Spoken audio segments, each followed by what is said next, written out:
Goeiemôre geliefde disipel van Jesus en baie welkom by nog 'n episode van In Jesus Bybelstudie. Ons is besig met 'n reeks oor jou identiteit in Jesus en hierdie is episode 7 daarvan. Jy mag dalk dink dat hierdie boodskap is nie besig om my te leer oor my identiteit in Jesus nie, want ek is net die hele tyd besig om ons vanuit die skrif te leer oor hoe belangrik dit is om anders te dink.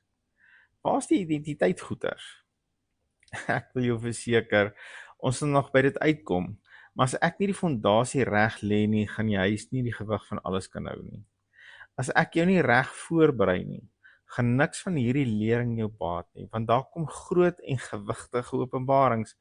Maar as jy nie bereid is om anders te dink as wat jy tradisioneel gedink het nie, as jy nie bereid is om jou gedagtes te vernuwe na die woord van God nie, sal die skrifte oor jou identiteit in Christus jou oorweldig en so vergaande klink dat jy dit dalk sal ignoreer en afskryf. En dit wil ek ten alle koste vermy. Kom ons bid net saam. Here Jesus, baie dankie vir u woord en die krag en die lewe wat daar in u woord is. Bid Here dat u vanoggend vir ons sal geopende ore gee, sensitiewe ore, nie net ons fisiese ore nie, maar ook ore van ons siel en van ons gees, dat ons sal ontvanklik wees vir dit wat u met ons wil deel uit u woord uit, en dat u waarheid ons sal kom vrymaak. In Jesus naam. Amen. Ons is besig om te kyk na verskillende gedeeltes uit verskillende briewe van Paulus, om te sien of hy altyd so sterk gevoel het daaroor dat ons manier van dink moet verander. En ek weet ons was al in Romeine oor hierdie gedagte in Romeine 12 vers 2, maar vandag wil ek vir ons iets uithaal uit Romeine 6. So jy kan so lank daarheen blaai. Hoekom vra ek jou altyd om saam met my, maar uit jou eie Bybel te lees? Jy kan mos maar net volg wat ek lees vanuit my Bybel. Daar's verskeie redes, maar die 3 grootstes hiervan is, nommer 1, die woord van God is lewendig en kragtig, volgens Hebreërs 4 vers 12. En ek wil jou die geleentheid gee, dat wanneer jy jou woord oopmaak, Heilige Gees daardeur met jou kan praat, en dat sy krag in jou lewe werklikheid kan word. Nommer 2 is, ek wil hê, jy moet in die gewoonte kom om predikers op te check, as ek die Engels mag gebruik. En ja, vir my ook.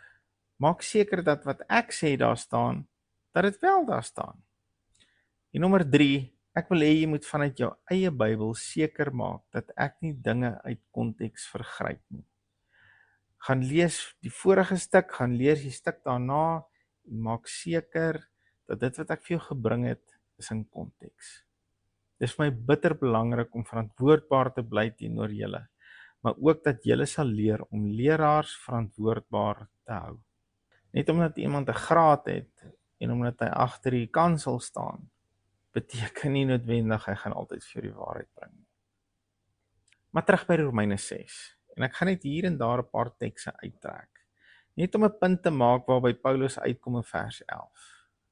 Kom ons begin by vers 3. Hy sê, of weet julle nie dat ons almal wat in Christus Jesus gedoop is, in sy dood gedoop is nie? Hoor mooi, hy begin hierdie sin met, of weet julle nie? Hoekom sê hy, of weet julle nie? Want hy bedoel, as hulle geweet het, sou hulle nie daai vraag gevra het nie. Wat 'n vraag? In vers 1 vra hulle, sal ons in die sonde bly dat die genade meer kan word? Die vraag wat altyd opduik wanneer die evangelie in waarheid gepreek word. So kan ek dan nou maar leef soos ek wil. Paulus se antwoord is, weet julle nie? Met die bedoeling, want as julle geweet het, sou julle nie so stupid vrae gevra het nie. Met sy stelling, weet julle nie, wil hy hulle daarop wys dat hulle vra die vraag uit 'n gebrek aan kennis en openbaring. Want as julle geweet het, sou julle nie daardie vraag gevra het. 'n Gebrek aan 'n nuwe manier van dink lei tot 'n gebrek aan 'n nuwe manier van leef. Ek wil dit net weer sê. 'n Gebrek aan 'n nuwe manier van dink lei tot 'n gebrek aan 'n nuwe manier van leef. 'n Gebrek aan kennis van wat in jou gees gebeur het by wedergeboorte lei tot 'n lewe wat nie God se koninkryk weerspieël nie. Weet julle nie? Dan gaan hy aan om hulle te verduidelik wat met hulle gebeur het by wedergeboorte. dat hulle dooie en sondige gees saam met Jesus aan die kruis vasgespijker is en saam met Jesus gesterf het deur die simboliek van die doop. Maar dat 'n nuwe lewende gees saam met Jesus opgestaan het en dat die ou gees, die ou mens met sy ou natuur nou dood is vir sonde. So vir jou nuwe mens wat dood is vir sonde, is dit eintlik onmoontlik om weer te sondig. Kom ek haal net enkele verse aan wat dit verduidelik. Romeine 6 vers 3. Of weet julle nie dat ons almal wat in Christus Jesus gedoop is, in sy dood gedoop is nie? Hier sien ons dat die ou mens, die ou gees, saam met Jesus gesterf het. Vers 5. Want as ons saam met hom gegroei het deur die gelykvormigheid aan sy dood, sal ons dit tog ook wees deur die aan sy opstanding. Hier sien ons dat die nuwe mens saam met Jesus uit die dood opgestaan het. Want hy het saam met Jesus gelyk geword aan die dood, so hy word ook gelyk met hom in sy opstanding. Vers 10. Want die dood wat hy gesterf het, het hy vir die sonde eens en vir altyd gesterwe. Maar die lewe wat hy leef, leef hy vir God. Hier bevestig Paulus net die vorige klompie verse en som hy dit vir ons op in een sin. En ek weet dit voel nou of ek hier deur kritiese belangrike skrifte draf, sonder om dit behoorlik te verduidelik. En ek vra groot om verskoning daarvoor. Ons gaan egter in die nabye toekoms terugkom na Romeine 6 toe en behoorlik tyd hier spandeer. Ek wil egter vandag by 'n stelling uitkom wat Paulus in vers 11 maak. Maar ons sou dit nie verstaan het as ons nie eers na 'n paar van die vorige verse gekyk het nie. Hy sê in vers 11, so moet julle ook reken. So moet julle ook reken. So moet julle ook begin dink. Onthou het in vers 3 begin met, of weet julle nie.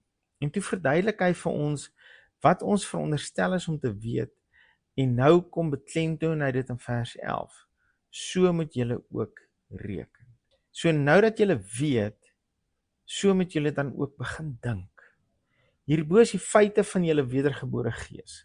Begin dan in julle siel, in julle gedagtes, dink in lyn met julle nuwe identiteit in julle nuwe gees. Hy sê, so moet julle ook reken, dat julle wel vir die sonde dood is, maar lewend is vir God, in Christus Jesus, ons Here. Julle gees is dood vir die sonde, en is lewend saam met Jesus. Maar ons gaan aanhou om stupid vrae te vra, soos kan ek dan nou maar aanhou sondig, want ek is nie onder die wet nie, maar onder genade, as ons nie begin om ons gedagtes in lyn te kry met wat die woord van ons gees sê nie.